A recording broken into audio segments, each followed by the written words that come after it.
Tears, இன்றைக்கி ஹஸ்பண்டுக்கு லஞ்சில் என்ன பேக் பண்ணி கொடுத்துட்டேன்னு பார்த்துலாமா? பச்சை பயிரில் தான் இன்றைக்கி சால்னா மாதிரி வச்சுருந்தேன்.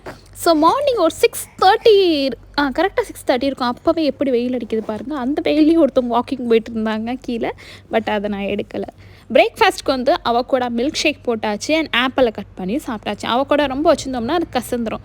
ரைஸ் வந்து ஜீரா அண்ட் க்ரீன் பேஸ்ட் போட்டு ரைஸ் தாளித்து குக் பண்ணியிருந்தேன். அதுவும் ரெடி ஆகிடுச்சு. டிஃபன் பாக்ஸில் வச்சு மூடி வச்சாச்சு.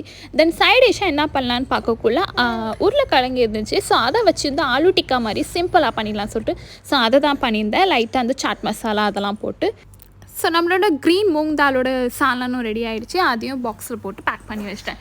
மீன்வால் டேபிள் வந்து அப்பப்போ க்ளீன் பண்ணிவிட்டா போனதுக்கப்புறம் நிறைய பர்டன் இருக்கிற மாதிரியே இருக்கும். அதனால் இப்போலாம் கொஞ்சம் அப்பப்போ க்ளீன் பண்ணிடுவேன். முன்னெல்லாம் போனதுக்கப்புறம் தான் பண்ணிகிட்டே இருந்தேன். ஸோ எல்லாத்தையும் பேக்கில் வச்சு பேக் பண்ணி ஹஸ்பண்ட் கையில் கொடுத்து டாட்டா பை பண்ணி சொல்லி ஆஃபீஸ்க்கு அனுப்பியாச்சு.